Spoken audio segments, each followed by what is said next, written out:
Aloha! Welcome to 3 Levels of Enlightenment.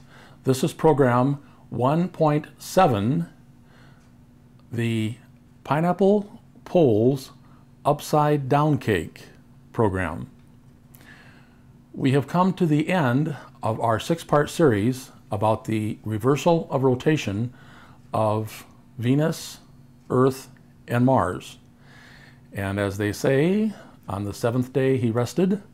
So on this 7th day, we're not just going to rest, we're going to have some fun. We're going to make a cake. I got this recipe for pineapple upside down cake from my grandmother Florence back in the 1970s on a trip to Michigan from California. I've since shared it with my family and my co-workers. I became especially popular in the fire department because for many years I was on the route. I would go from fire station to fire station, covering for people that were on sick leave or vacation leave.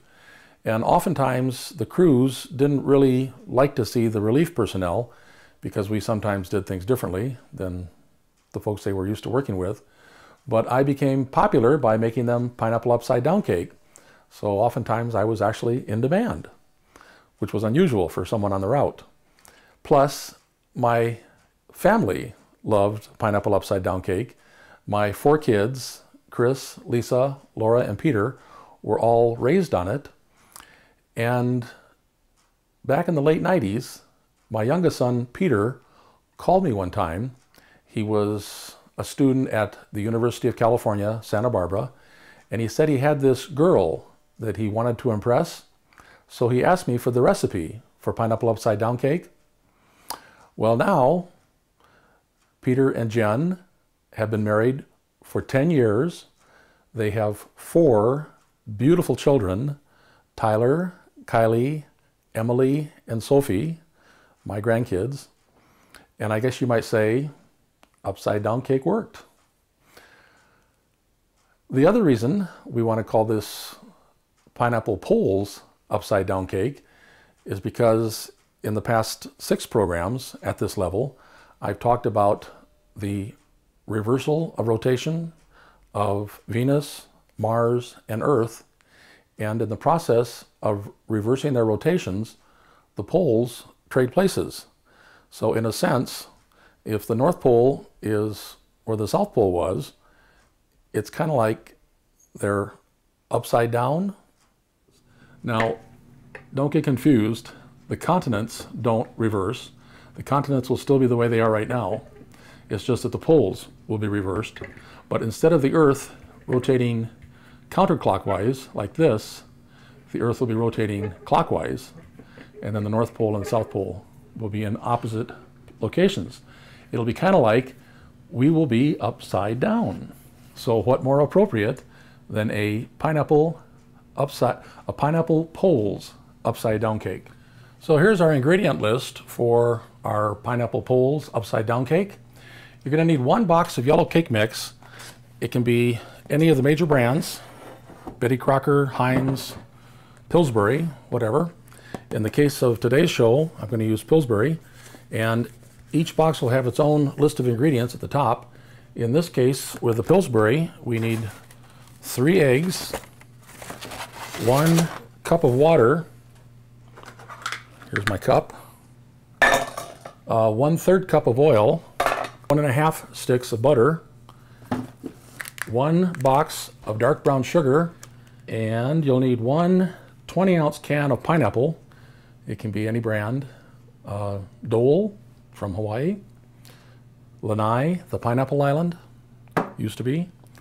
If you'd like, you can use a 1/4 bag of macadamia nuts or walnuts, which really add to the taste. I won't do that today. And 10 maraschino cherries. Then, in the way of equipment, the utensils we'll need.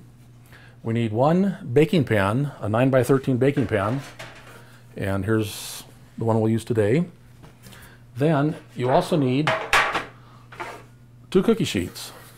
1 cookie sheet that the baking pan can lay on top of. You'll see later when we go to make this an upside down cake, the cake will be out of the oven. and I'll go voila and make it upside down.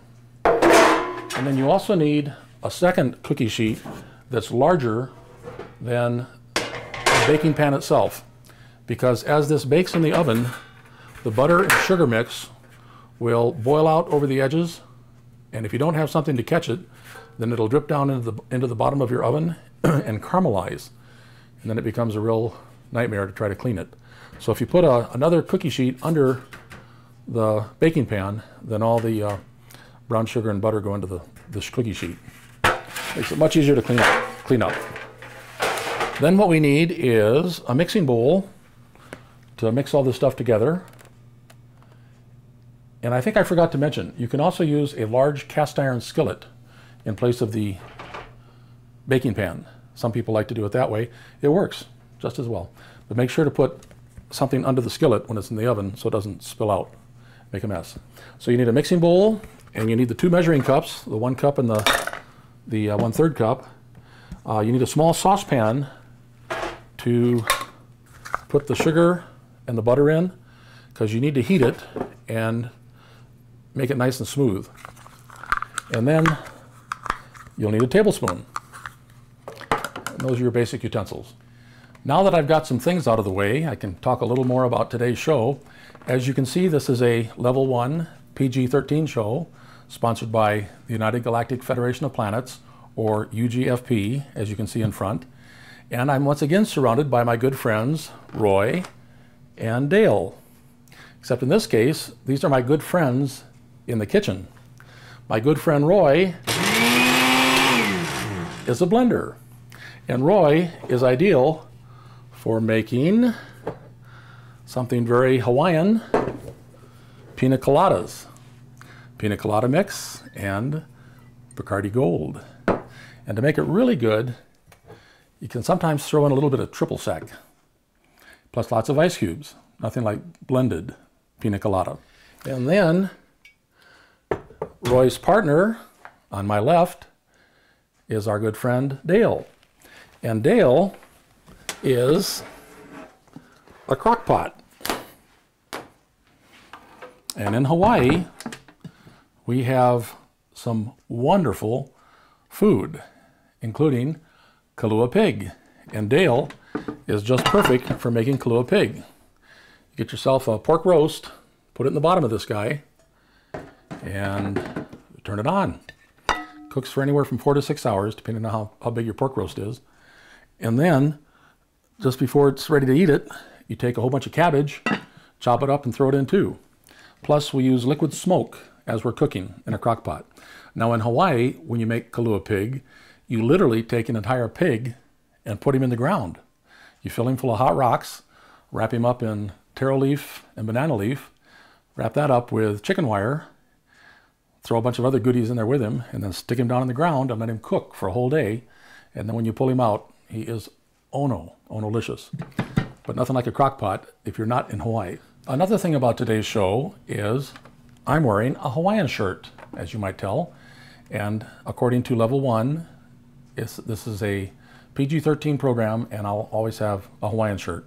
So those of you that are tuning in right now, if you haven't seen the rest of this, you can know that it's safe to watch because I have the Hawaiian shirt on. Our next step is to put the pineapple in the pan. And this particular can comes with a pop lid. So we pop it right off. And a clean kitchen is a happy kitchen. So we always throw our garbage in the trash. Go Wildcats. Ooh, wait a minute. Can't touch the trash can and then touch the pineapple. That's not right.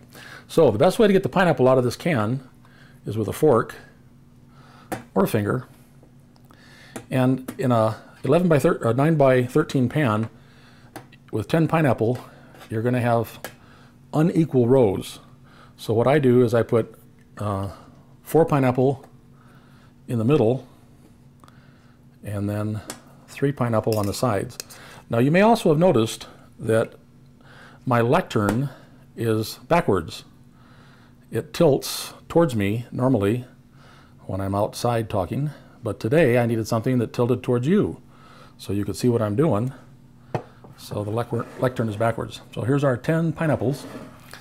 And then we don't want to waste anything, especially pineapple juice, because it's so, oh no. So here's the trick. Take your pineapple juice, kind of pinch your can, and pour it in with your orange juice. Makes a great combination. And no waste. Waste not, want not. Back in the trash can. Next, we need to add the maraschino cherries. Oh, come on. To our creation here. Now these guys come with stems on them, so I'm going to have to pull the stems off. But since we have 10 pineapple, then we need 10 maraschino cherries. 2, 4, 6, 8, and 10. Excuse my mouth. And save the cherry juice. It's great for Manhattans. It's like grenadine. My mom taught me that one. So we take the stems off the cherries, and we drop the cherries into the little pukas. Holes. Word for hole in Hawaiian is puka. So in they go. And now we have this very cute looking yellow and red layout of pineapple and cherries. Kids love this part. One of the easiest ways to start this process is to soften up the butter. So what we can do is to drop it into a mug and then nuke it in the microwave. But you don't want the butter to spit all over inside your microwave. So the other trick here is to take your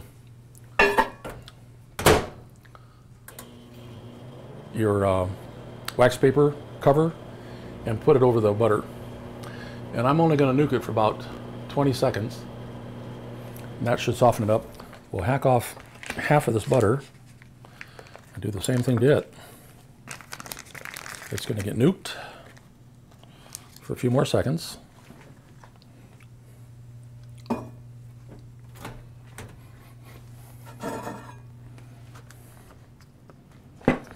So now our butter is nice and warm.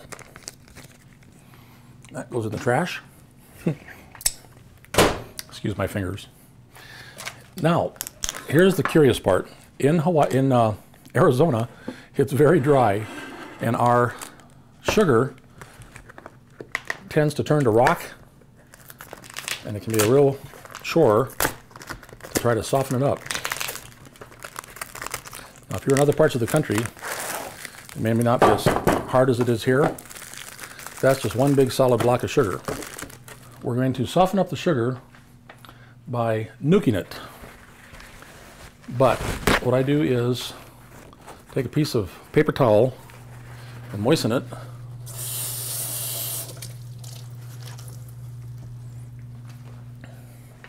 And then we lay it over our sugar. And what this does is I think it holds in any moisture that comes out of the sugar and actually moistens it even more. So we throw it in there for a whole minute and let it get nice and warm. Now while the sugar's softening up, we can take the butter and put it in the saucepan.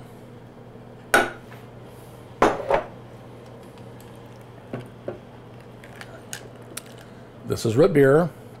I'm not violating any FCC regulations. It's not what you might think. So, we're almost there on the sugar. In the meantime, I'll get this box of cake mix started. And to make more room here, let's put our pan on this side. Aha! Sugar sounds like it's ready.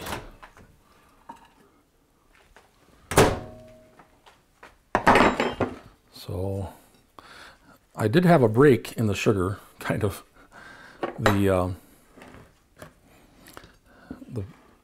The block of sugar had broken into 1/3 and 2/3, but we need 3/4 of this box. So this one is really hard. C&H, make your sugar less hard. And then we take our paper towel. It's kind of yucky at this point. Clean it off. And it goes in the trash.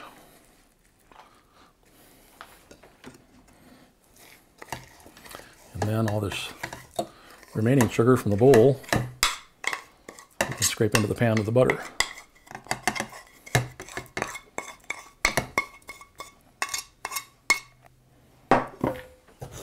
Our humidity down here in Arizona has been ridiculously low for the last couple weeks. We've had horrible fires on the southeast corner of the state.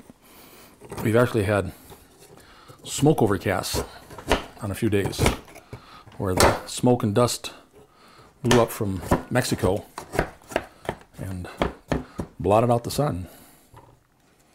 Rather apocalyptic weather. I never had to do this in the firehouse. Then I was up in the Bay Area. We didn't have 5% humidity like we have here. Okay, so that's enough pieces. So we throw this guy on the stove and let it start heating up the mix. Okay, one of the easiest ways to get the cake mix out of the bag is a pair of scissors. Should have done this with the sugar. And I like to just dump it all in the middle.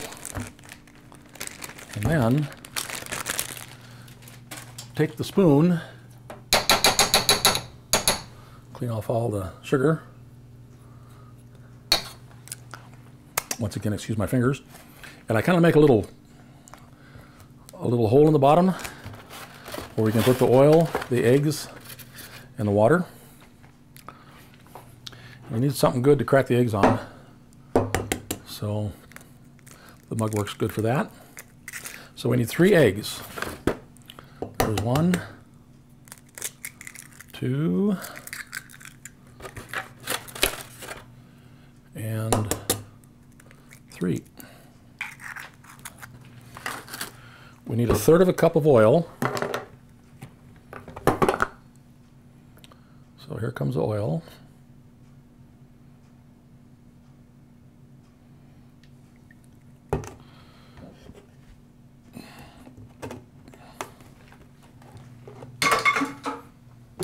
And 1 cup of water.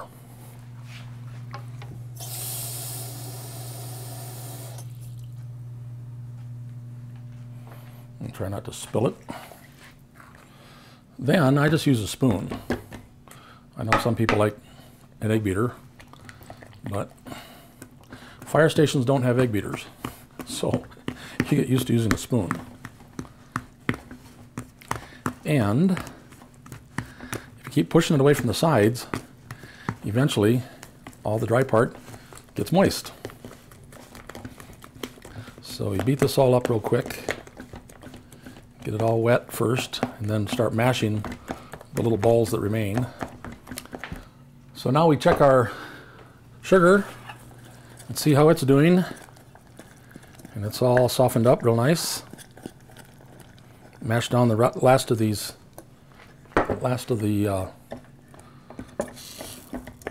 brown sugar chunks, and once everything's all mixed, then you'll get a nice thick batter, and you can kind of tell if it's got the right consistency because there won't be any butter floating on the top of it. It'll all be just kind of like a thick goo. If you have any butter that hasn't mixed in, then just add more brown sugar, and that'll absorb the butter. That's pretty close to where we want it. So now we have this nice thick paste. And if it's too thick, you have to add more brown sugar, or add more butter. So we're now ready for the pineapple. And if you would put walnuts or macadamia nuts in here, you would have sprinkled them all over the surface, mostly in the spaces between the pineapple. But we don't have that today, so when I go to pour this sauce on, I like to make sure the cherries get covered. So I usually spoon a little bit right on top of the cherries. That way they'll have plenty of sauce around them when they come out of the oven. And then, with whatever's left, I fill in all the spaces between the pineapple.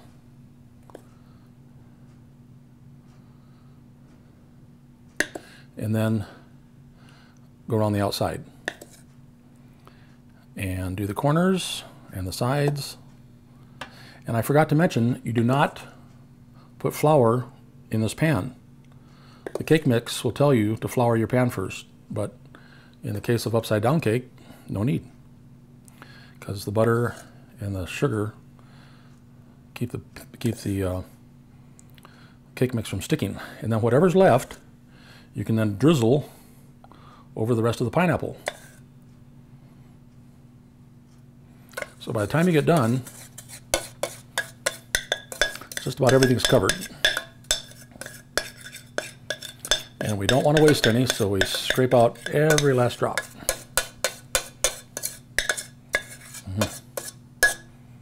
But now be careful, because this is hot. So if you have your kids helping you, don't let them get burned. Our next step is to put the cake mix on. And you'll find as you pour the cake mix on, the cherries will kind of like stick up from the bottom. They look like little brown islands. But as it bakes, the batter will rise up over the cherries. Let me make sure my oven's ready. You want to set the oven for 350 degrees. And then make sure that all the batter gets mixed. We pour the batter over the cherries and the pineapple, and I usually go down the middle first, and in 3 swaths I can cover the whole surface. But you want to make sure you also get the edges. So after you've done the center and the 2 sides, then you go back and cover the edges.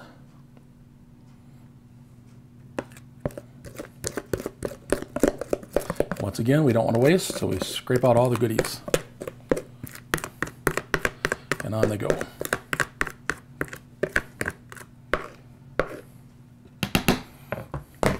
So that's what she looks like. We always put that pan, cookie sheet, under this pan, so then if the sugar and butter mix want to bubble out, they stay in one place. And voila, we are cooking. Pillsbury tells us that this cake mix should go for 34 to 38 minutes in a 13×9 pan. So we're right now at 34 minutes, and let's take a look. Well, as you can see, it's not quite cooked. It's bubbling, but it's not there yet. So here's where we let it go half again as long. Okay, we have now gone half again as long as is recommended on the box. And we're about 50 minutes. And as you look now, you can see how the cake is nice and brown on the top. You got sugar bubbling up all around the edges, which tells us it's pretty much done. And if we stick in a knife and it comes out clean, which it just has, then we know that it's cooked all the way through. Because the problem is the pineapple will cause the cake above it not to cook. So she's done. The cake's been out of the oven now for about 10 minutes, and our next step is to make certain that the cake itself is not stuck to the pan before we flip it. So the way we do that is to take a knife and just go all the way around the sides and make sure nothing is sticking, because you don't want to flip it and then have it stick. So we know it's nice and unstuck now. And then our next step is to take that first cake pan we talked about and lay that over the top of our cake. Now I mentioned it's had about 10 minutes to sit since it came out of the oven. The reason for that, the sugar and butter at 350 degrees is very liquid. And what you want it to do is to stay on the cake and sink into it, kind of like a frosting. So if you give the pan a few minutes to cool off, then the sugar and butter will also cool off, and then when you flip it, it won't tend to drain out as quickly, and it'll stick to the cake better. So now here's the next trick. When you're going to flip this guy, you want to have your thumbs on the cake pan, and you want to have your fingers on the cookie sheet. So what you do is you put your two hot pads, make sure you use hot pads or mitts, either way. But now think about this. You're going to put your thumbs underneath this guy. You're going to put your thumbs under the cookie sheet, like that. See how I'm doing that? Same over here. Put my thumb underneath. Now I'm holding both the cake pan and the cookie sheet together at the same time. And then what you want to do, you don't want to just tip it over, because then if there is any loose sugar and butter, it's going to pour out that side if I turn it away from me. So what you want to do is to make it go weightless, kind of like the astronauts in Apollo 13 in the Vomit Comet. Terrible subject to bring up when you're cooking. But if you raise the pan up in the air and kind of make it go weightless and then flip it, then the centrifugal force will hold the butter and the sugar in the cake pan. It'll kind of like hold it down, and it won't give it a chance to drain out as you flip it over. So here's how we do this. We go up and over, and you can actually hear it go flop inside. And as you'll notice, nothing came pouring out. My floor is clean. So then, now that she's upside down, let's get a little more light on the subject, you want to tap the pan, because the pineapple and the cherries will sometimes stick to the pan. So if you lightly tap on the top, then they'll come loose. And now, the coup de grace, let's take a look.